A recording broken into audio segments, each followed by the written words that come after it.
Good morning, students. Today, this is my fifth lecture on the chapter 1 of Indian Economic Development for class 12 economics. In this chapter, I will tell you what is the occupational structure on the eve of independence in India. And on the basis of this occupational structure, it is also proved that the Indian economy was stagnant and backward. As this table shows that out of 100%, 72.7% of the working population was engaged in primary sector. 10%, only 10% in secondary sector and 17.2% in tertiary sector. This shows that agriculture or primary sector was the main source of occupation of the people of that time. And it is much more than the developed countries of the world. As you can see, while in England and America, only 2% of the working population is engaged in agriculture and related activities. In Japan, it is 12%. In Germany, it is 4%. And in India, it is 72, much more than the advanced country of the world. And this shows the backwardness of the Indian economy. While secondary sector, which comprises of industries, it was an insignificant source of occupation at the time of independence. As you can see, in secondary sector, only 10% of the working population was engaged, and in this only 10%, barely 9.0% was busy in small and large scale industries. Right? This is very, very low than any other developed country in the world. As for example, you can see it was 32% in USA, 42% in England, and 39% in Japan. तो आप खुद ही देख सकते हैं, you yourself see that in developed countries, contribution of secondary sector providing occupation is much more than in India. Almost it is twice in USA and Japan, while in England it is 4 times. Clear, beta?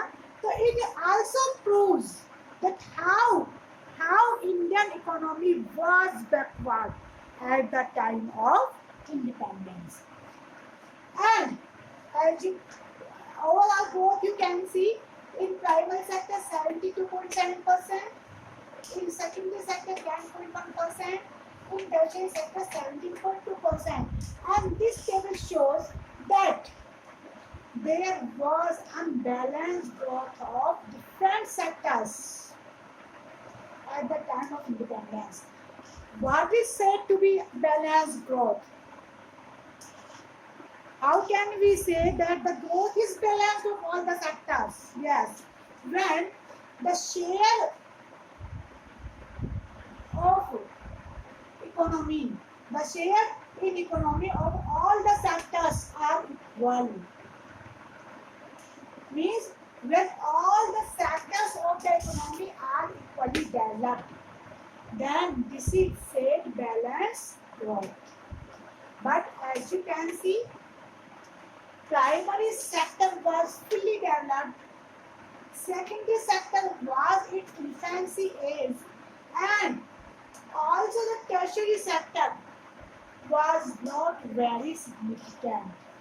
So, at the time of independence, Indian economy was lopsided, hence backward.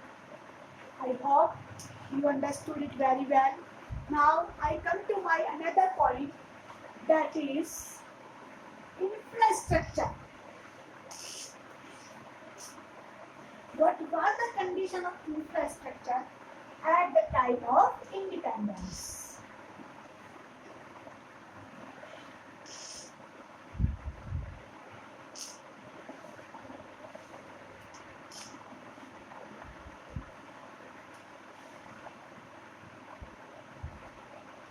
Yes, infrastructure.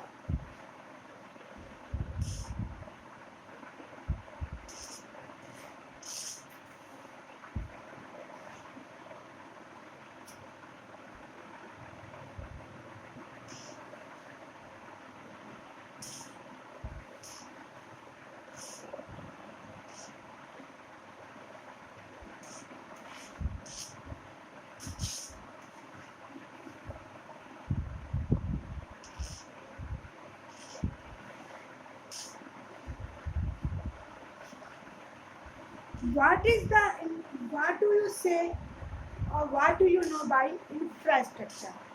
Infrastructure refers to the elements of economic change and elements of social change. What are the elements of economic change?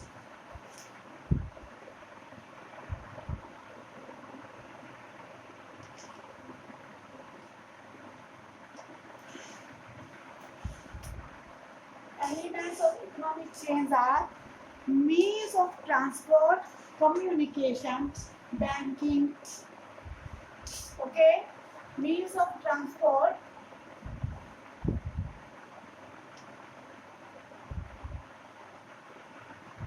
communication, means of communication,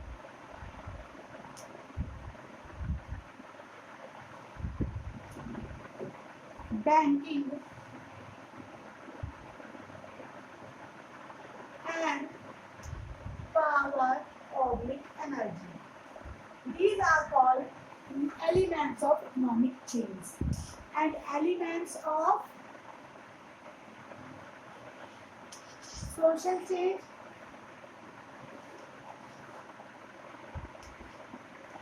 elements of social change means educational,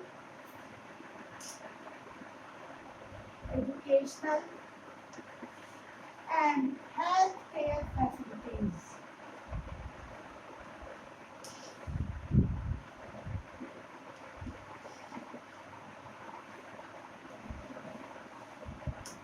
And also housing facilities.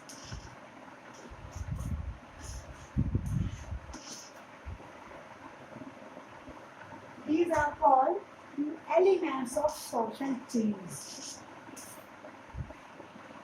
And why these are called elements of economic and social change? Because these serve as a foundation for growth and development of a country. Now, we can describe the infrastructure at the time of independence as railways were developed. At that time, railways were developed, but it was not to the benefit of Indian economy. Railways का development हुआ, लेकिन ये Indian economy के development के लिए नहीं हुआ. Why? It was developed to transport finished goods from Britain to remote areas of the country. मोटो क्या था इसके पीछे का? To expand the market for the British goods. Clear? Means to say कि रेलवे का डेवलपमेंट हुआ, मीन्स ऑफ ट्रांसपोर्ट का development हुआ, जिनमें रेलवे, पोर्ट्स दोनों थे। मीन्स ऑफ कम्युनिकेशन भी डेवलप्ड हुए, जिनमें पोस्ट एंड टेलीग्राफ थी, रोड्स भी डेवलप हुए, बट तीनों ही किसके लिए? For the expansion of the market for finished products of Britain made by British industries। British industries के द्वारा बनाए गए गुड्स को, उनके मार्केट को इंडिया में एक्सपेंड करने के लिए रेलवेज का डेवलपमेंट हुआ, पोर्ट्स का डेवलपमेंट हुआ, रोड्स का डेवलपमेंट हुआ, पोस्ट एंड टेलीग्राफ का डेवलपमेंट भी हुआ। रेलवे का डेवलपमेंट हुआ जिससे कि ब्रिटिश गुड्स को इंडिया के मार्केट में लाया जा सके। पोर्ट्स का डेवलपमेंट हुआ जिससे कि जो रॉ मटेरियल है वो इंडिया से ब्रिटेन को इजीली ट्रांसपोर्ट किया जा सके, एक्सपोर्ट किया जा सके। रोड्स का डेवलपमेंट हुआ जिससे कि रॉ मटेरियल को कंट्री के डिफरेंट पार्ट्स से पोर्ट तक ले जाया जा सके। एंड पोस्ट एंड टेलीग्राफ का भी डेवलपमेंट हुआ, यानी मीन्स ऑफ कम्युनिकेशन का भी डेवलपमेंट हुआ to facilitate administrative efficiency, to enhance administrative efficiency। Administrative efficiency को इंक्रीज करने के लिए पोस्ट एंड टेलीग्राफ का डेवलपमेंट हुआ। British administrators, British rulers Britain में बैठे बैठे ही इंडियन एडमिनिस्ट्रेशन को गवर्न कर सकते थे with the help of post and telegraph. Clear? यानी we can say that some modest infrastructural change in the economy was there during the British Raj, but ठीक है, इन सब चीजों का डेवलपमेंट हुआ, economic elements of economic change का development हुआ, but इसके पीछे का जो मोटिव था वो इंडिया का डेवलपमेंट करना नहीं था। इसके पीछे का मोटिव था कि ब्रिटिश इकोनॉमी का ग्रोथ एंड डेवलपमेंट करना through colonial exploitation of India और Indian economy. And in this way, we can say that although many elements of economic change were there, were developed, but Indian economy remained backward due to the exploitative nature of British government। Clear, beta? Now, as railways were developed at that time, what was its impact on Indian economy?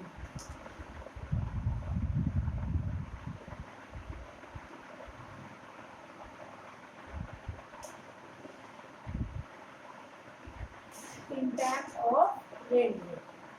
Yes, beta.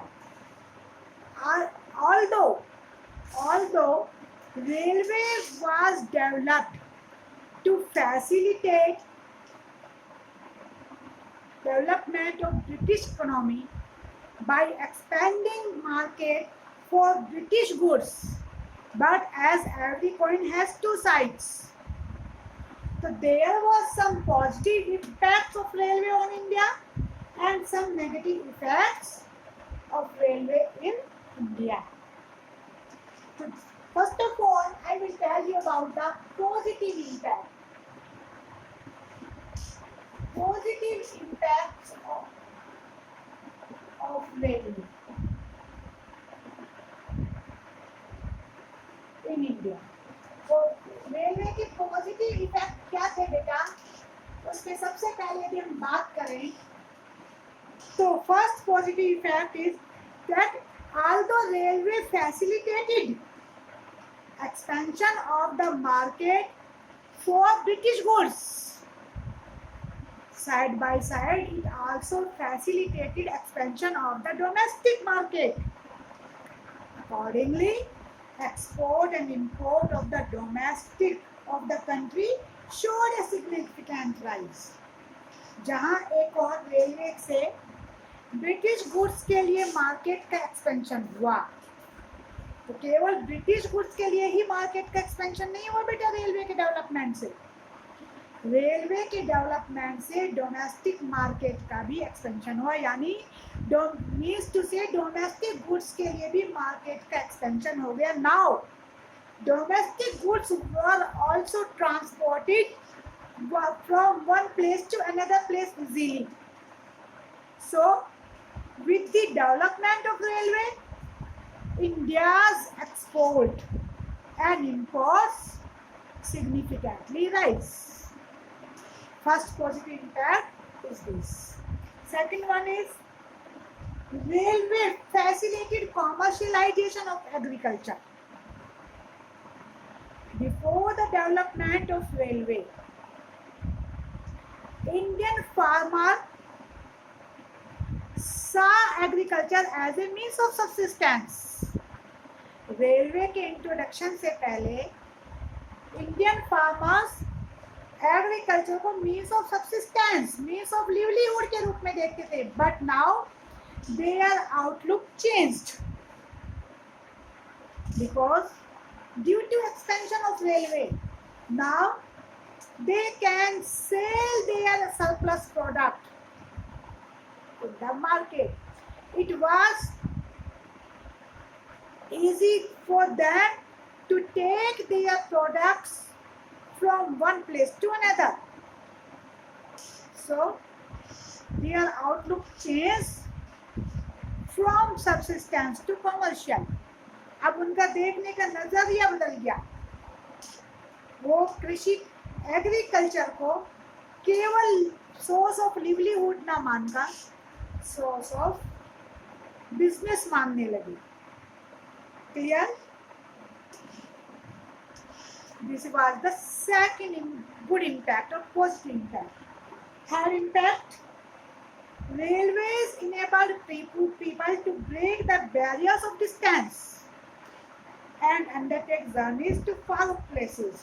And this improved cultural affinity among the countrymen. Means before the introduction of railway, it was not easy to travel from one place to another, and so they were confined.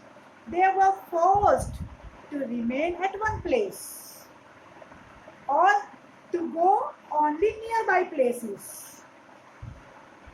Railway के introduction से पहले बेटा, क्योंकि पैदल ही चलना पड़ता था, on foot journey करनी पड़ती थी, so it was confined to nearby areas.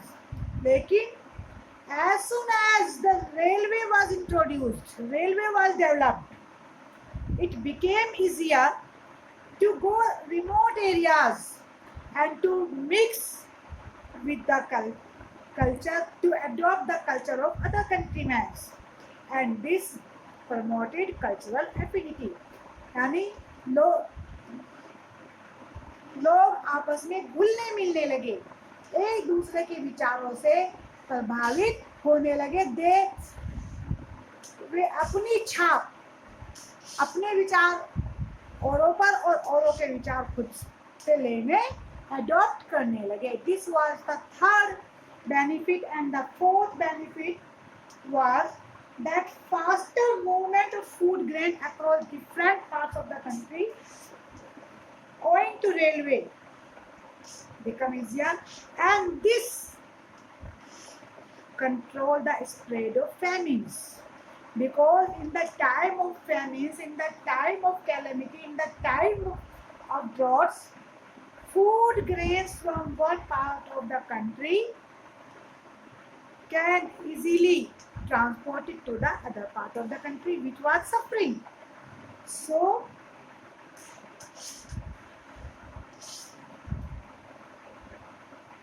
death due to starvation became less. These were the positive impacts of railway. What were the negative impacts?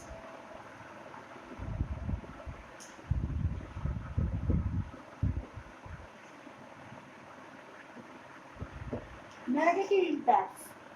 First one, as I have told you already, that railway contributed to colonial exploitation of the domestic goods or Indian economy, because primary goods could then easily be transported to from one place or from distant places to the port easily and then exported to the Britain, to the countries, and finished goods can easily be transported from Britain to Indian market.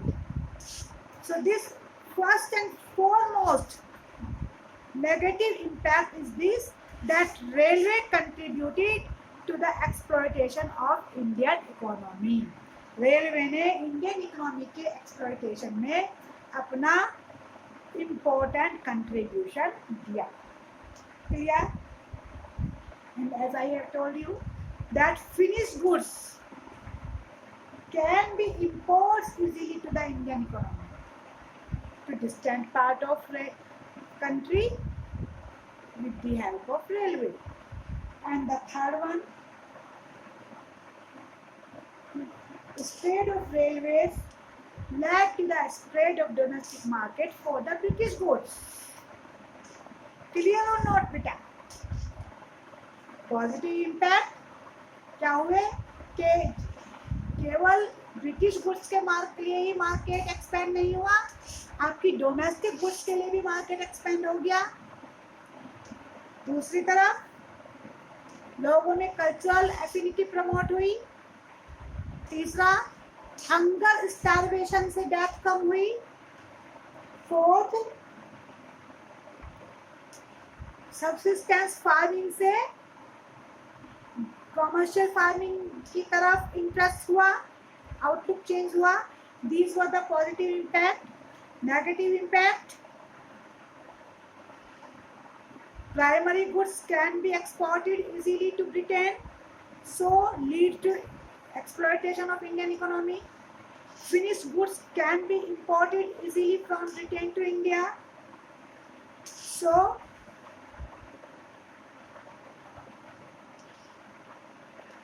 spread of railways lead to expansion of domestic market for the British goods.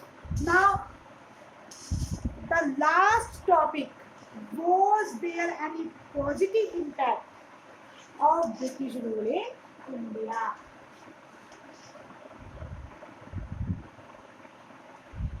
Positive impact of British rule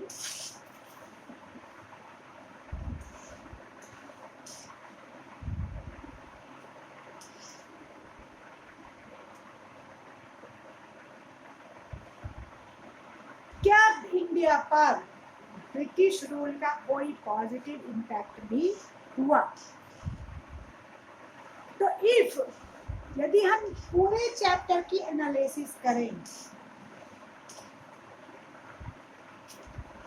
तो, और वो analysis हम किस purpose से करें? With reference to the motive of British government in India, that there was no positive impact. There is a big no to this question. Was there any positive impact of the British rule in India? If we talk in reference to the motive of the British government, for which motive they came to India, and motive, as all of you know, motive was very clear and focused. What was the motive? It was the colonial exploitation of the economy for its benefitment.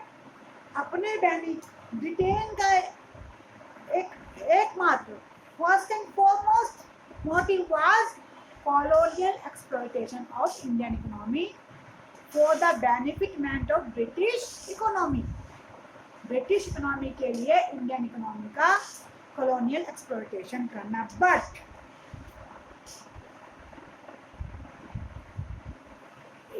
अपने इस motive को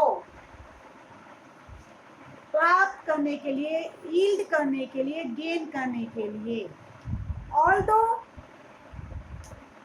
they did all for the exploitation of India, but it yielded some positive side effects. हर बात के कोई ना कोई side effects भी होते हैं बेटे. ऑल्दो ब्रिटिशर्स ने इंडियन इकोनॉमी का एक्सप्लॉयटेशन किया, तो भी उस एक्सप्लॉयटेशन के बावजूद भी उसके कुछ पॉजिटिव साइड इफेक्ट्स हुए. और वो कौन कौन से हैं बेटा? First one is, as I have told you, कि change in outlook of the farmers. Farmers का आउटलुक चेंज हो गया. It became it changed from subsistence to commercial. Clear? New opportunities of employment. The development of railways and roads gave employment to many persons. These open new opportunities of economic and social growth. Then control of famines. Due to rapid means of transport, now food grains can be provided to the famine affected areas. Clear? Monetary system of exchange. Before British rule, there was barter system prevailed in India. After British rule, they introduced monetary system of exchange. Clear? And this facilitates division of labor, specialization and large scale production. And last one is efficient system of administration. British government in India left a legacy, left a hierarchy of an efficient system of administration. This served as a ready reference for our politicians and planners. British government ने India में how to administer a huge country,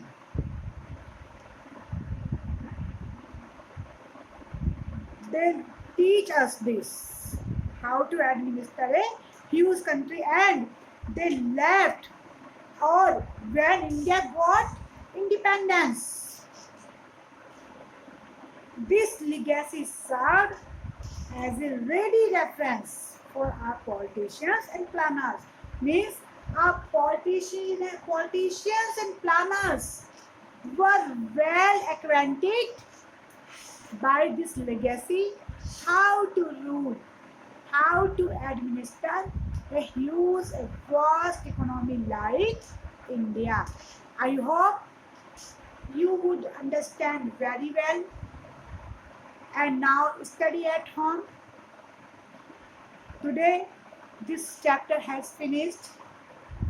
Tomorrow I will give my first lecture on the second chapter, either on Indian economic development or the first chapter of macroeconomics.